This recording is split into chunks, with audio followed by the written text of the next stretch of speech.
They say respect is earned, but in America, sometimes the color of your skin speaks louder than the medals on your chest. This is the story of General Langston Cole, a decorated U.S. Army leader, a father, a patriot, and how one traffic stop nearly ended in tragedy. Until the truth and a single decision changed everything. It was just after sunset in rural Virginia. The sky bruised purple, the highway nearly empty. General Langston Cole was driving his black SUV home from a military leadership conference. He wore his dress uniform still pressed, polished, proud. Rows of ribbons across his chest. Silver stars on his shoulders. He had served in Iraq, Afghanistan, and led peacekeeping missions across the globe. But here, on this lonely stretch of American asphalt, none of that mattered. Flashing red and blue lights lit up his rear-view mirror. He slowed, signaled, and pulled over. A young white officer stormed up, hand already hovering near his weapon. "License and registration now," the cop barked. General Cole calmly replied, "Yes, officer. May I ask why I'm being stopped?" "Don't play smart. Step out of the vehicle," the officer snapped. No explanation. No de-escalation. Cole moved slowly. He'd trained soldiers on how to respond in high-risk situations, but nothing prepared him for the humiliation of being treated like a criminal in his own country again. As he reached for his ID slowly, deliberately the cop drew his gun. "Keep your hands where I can see him. I set out of the Sierra." Imagine this.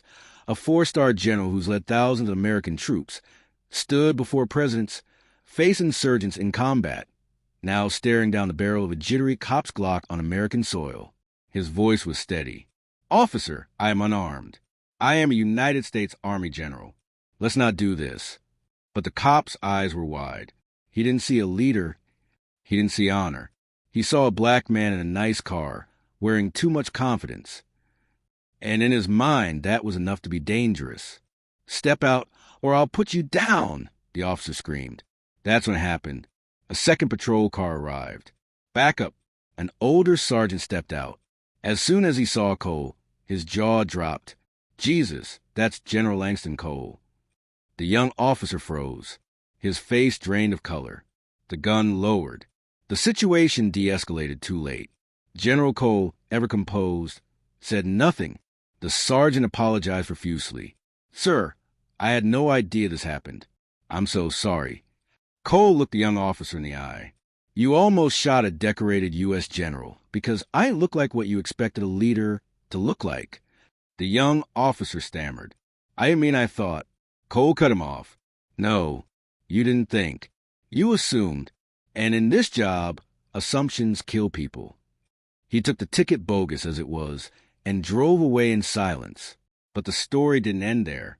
Within a week, dashcam footage was leaked. The story went viral. People were outraged. Cable news spun their narratives.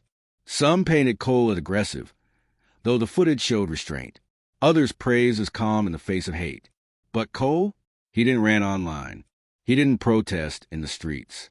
He went to the state legislature. He pushed for mandatory de-escalation training, racial bias assessments, and military protocol awareness for all officers in the state. He testified in uniform, facing lawmakers and media alike. "I faced Taliban fighters with more discipline than what I faced on Route 19 that night," he said that, and that should scare all of us. Within months, new legislation was passed, training programs implemented. The officer was suspended, then dismissed. But Cole didn't celebrate, because for every story like his that ends with a headline, there are thousands that end with a funeral. This story isn't just about a mistake. It's about a mindset. It's about how even the most decorated among us are still judged first by the skin they wear, not the service they give. General Cole didn't want revenge. He wanted reform. Because justice isn't about punishing one bad cop. It's about fixing a system that pulls the trigger before it asks the question,